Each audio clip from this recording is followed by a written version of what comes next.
Bihar board 10वीं वर्ग गणित का ज्यामिति पाठ शुरू किया जाएगा। पार्ट 1A त्रिभुज का थ्योरी पार्ट। इसमें सबसे पहले हमको पढ़ना है त्रिभुज में किस प्रकार का त्रिभुज, समरूप त्रिभुज किसे कहते हैं। फिर उसके बाद पढ़ा जाएगा थेल्स थ्योरम का विलोम। फिर उसके बाद एक कोण की समद्विभाजक रेखा उसके समभुजा की माध्यिका हो तब क्या होता है। अगर दो कोणों की समद्विभाजक रेखा उनके समभुजाओं की माध्यिकाएं हो तब क्या होता है। समलंब चतुर्भुज में कौन सा रूल होता है, इसके बारे में पढ़ना है। सबसे पहले हम पढ़ेंगे समरूप त्रिभुज। दो त्रिभुज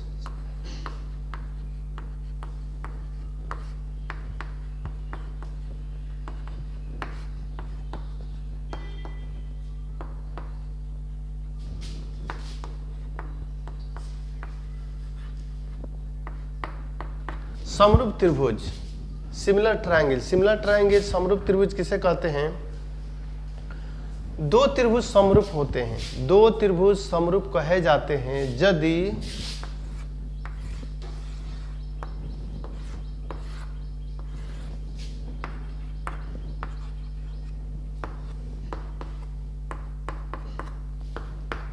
दो त्रिभुज समरूप कहे जाते हैं यदि उनकी संगत भुजाएं अनुपातिक हो, यानी त्रिभुज की एक भुजा AB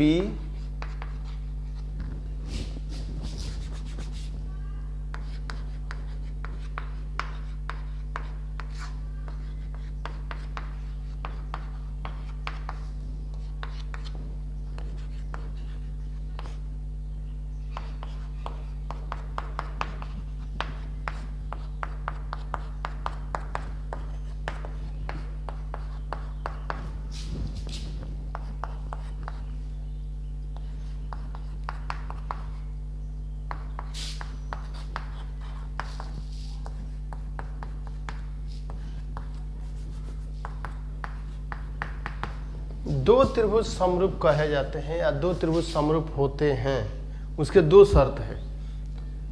एक हो गया कि अगर उनमें संगत भुजा अनुपातिक हो। ABC एक त्रिभुज है, ABC त्रिभुज की एक भुजा AB तो उसकी संगत भुजा दूसरे त्रिभुज की DE। BC की संगत भुजा EF, AC की संगत भुजा DF। अगर इन संगत भुजाओं का अनुपात बराबर हो, यानी AB बटे DE, BC बटे EF, AC बटे DF अगर बराबर हो तो त्रिभुज समरूप होंगे। दूसरा का शर्त है कि दोनों त्रिभुज समान कोणिक हो, यानी A का संगत कोण D, B का संगत कोण E और C का संगत कोण F अगर बराबर हो तो त्रिभुज समरूप होंगे। यानी दो त्रिभुज समरूप होंगे यदि उनकी भुजाएं अनुपातिक हो और कोण समान कोणिक हो, संगत कोण बराबर हो तो त्रिभुज समरूप होंगे। उसके बाद थेल्स प्रमेय।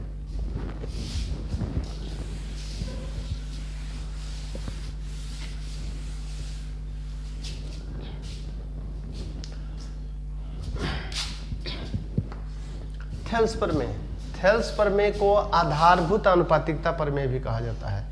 थेल्स प्रमेय है क्या, किसी त्रिभुज में एक भुजा के समानांतर खींची गई रेखा अन्य दो भुजाओं को समान अनुपात में बांटती है।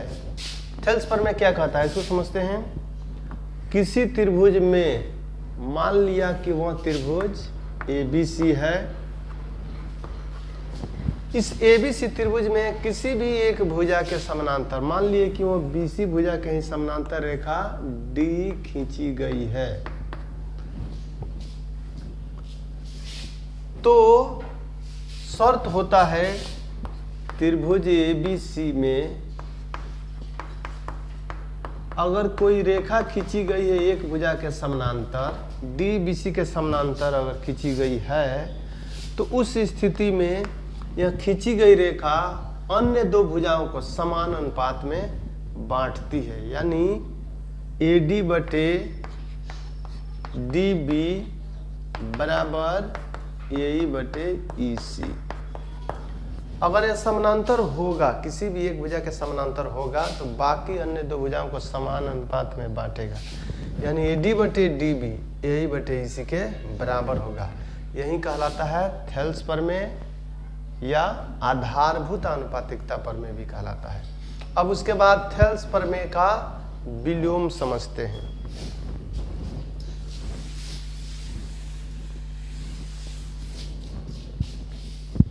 थेल्स प्रमेय का विलोम है, यदि कोई रेखा किसी त्रिभुज की किन्हीं दो भुजाओं को समान अनुपात में बांटती है तो वह तीसरी भुजा के समानांतर होती है। थेल्स प्रमेय का विलोम है, यदि कोई त्रिभुज, मान लिए वह त्रिभुज है ABC, ABC में कोई रेखा इस प्रकार खींची गई है जो दो भुजाओं को समान अनुपात में बांटती है, यानी AB और AC को समान अनुपात में बांटती है। समान अनुपात में बांटने का मतलब यह हो गया कि AD बटे DB बराबर AE बटे EC। अगर बांटती है, इस प्रकार का होता है, तो वह तीसरी भुजा के समानांतर होती है। यानी D रेखा AB और AC को समान अनुपात में अगर बांट दिया तो यह तीसरी भुजा BC के समानांतर होती है। तीसरी भुजा BC के समानांतर होगी, यानी D समानांतर होगा BC के। यही हो गया थेल्स प्रमेय का विलोम।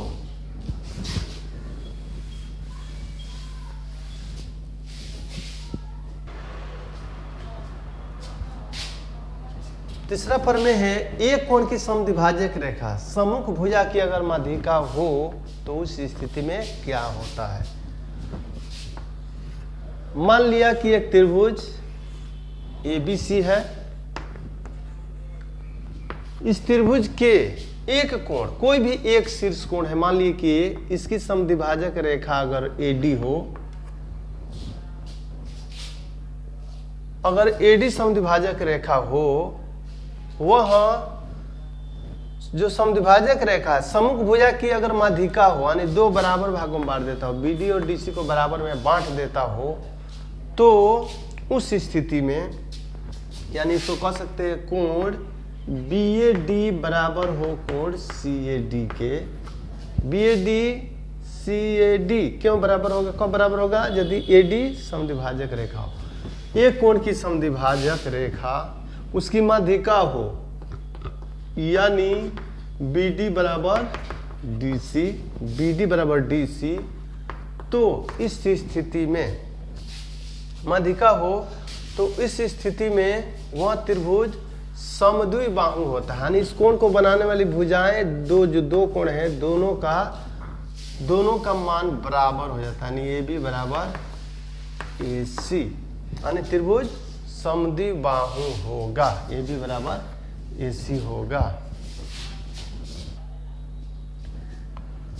चौथा प्रमेय है दो कोणों की, जैसे तीसरा पढ़ा गया उसी प्रकार चौथा में है, किसी त्रिभुज में दो कोणों की समद्विभाजक रेखा, अगर त्रिभुज ABC हो तो दो कोण, एक कोण की समद्विभाजक रेखा अगर AD हो और यह सम्मुख भुजा की माध्यिका भी हो, दो बराबर भागों में बांट देता हूं।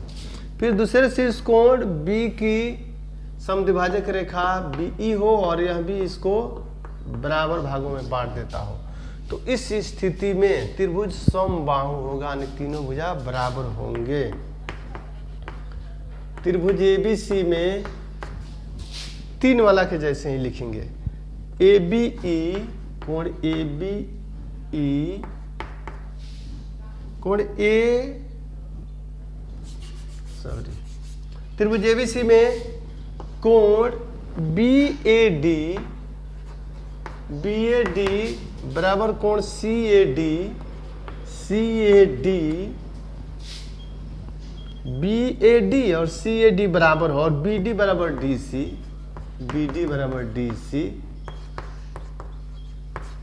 साथ ही क्योंकि एक और कोण की समद्विभाजक रेखा है, तो BE अगर समद्विभाजक रहेगा तो ABE कोण ABE कोण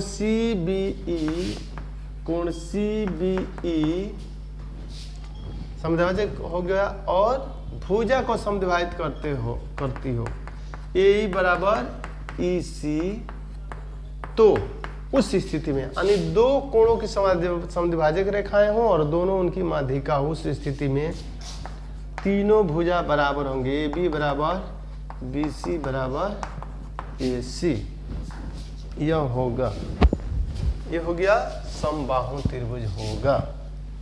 अब उसके बाद पांचवा आता है, पांचों पे है समलंब चतुर्भुज का। पांचों पे समलंब चतुर्भुज से संबंधित क्या रूल होते हैं? थ्योरी कहता है कि अगर कोई समलंब चतुर्भुज है, मान लिया कि कोई समलंब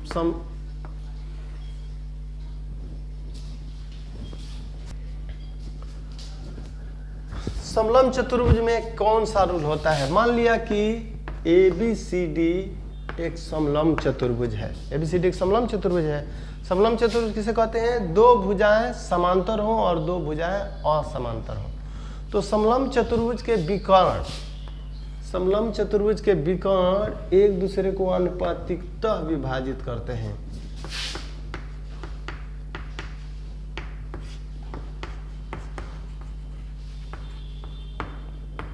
समलंब चतुर्भुज एबीसीडी में विकर्ण अनुपातिकता विभाजित करते हैं, यानी एओ बटे ओ सी बीओ बटे ओ डी, बीओ बटे ओ डी। समलंब चतुर्भुज एबीसीडी में एओ बटे ओ सी बीओ बटे ओ डी होता है। इसका विलोम भी सत्य है।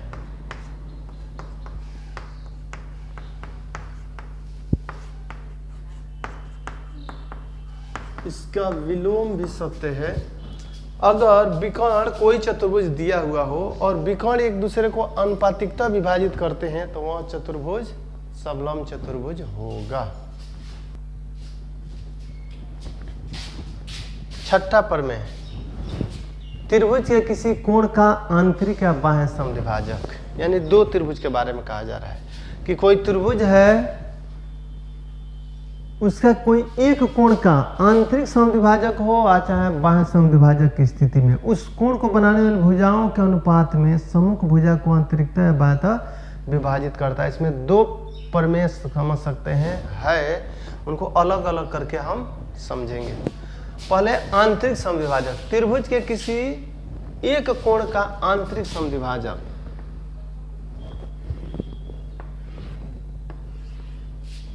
मान लिया वो त्रिभुज एबीसी है और इसका आंतरिक समद्विभाजक कोण का, मान ली कोण ए है, ए का आंतरिक समद्विभाजक एडी है। उस स्थिति में उस कोण को बनाने वाली भुजाओं का अनुपात AB और AC का अनुपात सम्मुख भुजा के जो दो खंड होते हैं इनके अनुपात के बराबर होते हैं, यानी BD बटे DC के बराबर होता है। त्रिभुज के किसी कोण का आंतरिक समद्विभाजक उस कोण को बनाने वाली भुजाओं के अनुपात में, कोण को बनाने वाली भुजाओं के अनुपात में सम्मुख भुजा को आंतरिकता विभाजित करता है, समान अनुपात में विभाजित करता है। ये हो गया पहला। इसी में एक और है, अब दूसरा, कोई त्रिभुज है,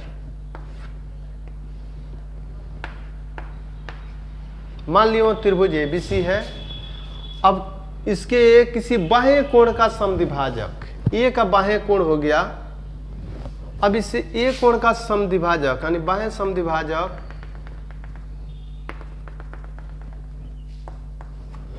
अगर AD है, यहाँ पर AD आंतरिक समद्विभाजक है, यहाँ पर AD बाह्य कोण का समद्विभाजक यानी बाह्य समद्विभाजक है। यदि AD कोण BAC का बाह्य समद्विभाजक है,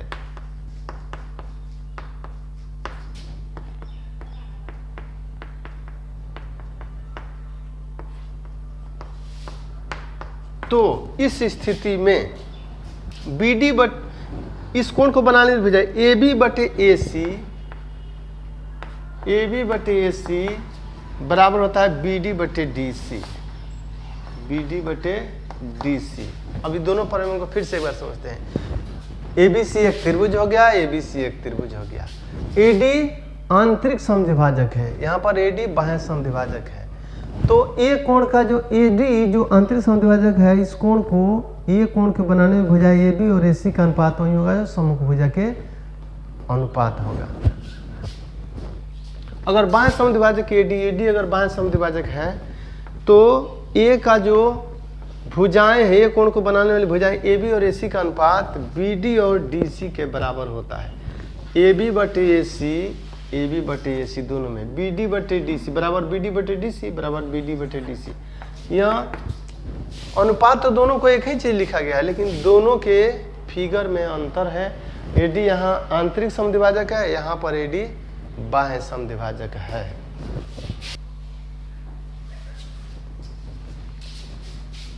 जितने प्रमेय हम लोगों ने पढ़ा, उन प्रमेय के बारे पढ़ने के बाद और उसके बाद हम सवाल बनाने के लिए अब सक्षम हैं।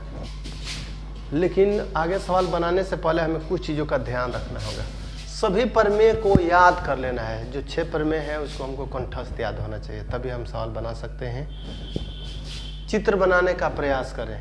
जो भी चीज़ें हम याद करते हैं उसको फिगर में भी हम बना करके बनाएं। जैसे मान लिए कोई त्रिभुज है तो वह त्रिभुज ABC बनाने का प्रयास करें, चतुर्भुज है तो चतुर्भुज बनाने का प्रयास करें।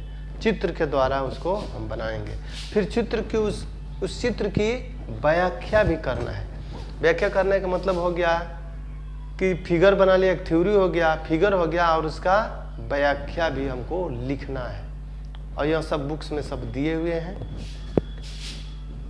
नेक्स्ट क्लास में ऑब्जेक्टिव यानी ज्यामिति का त्रिभुज पाठ का 1A का जितने ऑब्जेक्टिव्स हैं, लघुत्तरीय प्रश्न हैं और भरे जाने वाले प्रश्न होंगे, उनका हल होगा। और जब भी आप क्लास के लिए आते हैं, क्लास जब आप करते हैं तो हमेशा मैथ्स का बुक साथ रखें, क्योंकि मैं प्रत्येक सवाल को लिख नहीं सकता हूँ।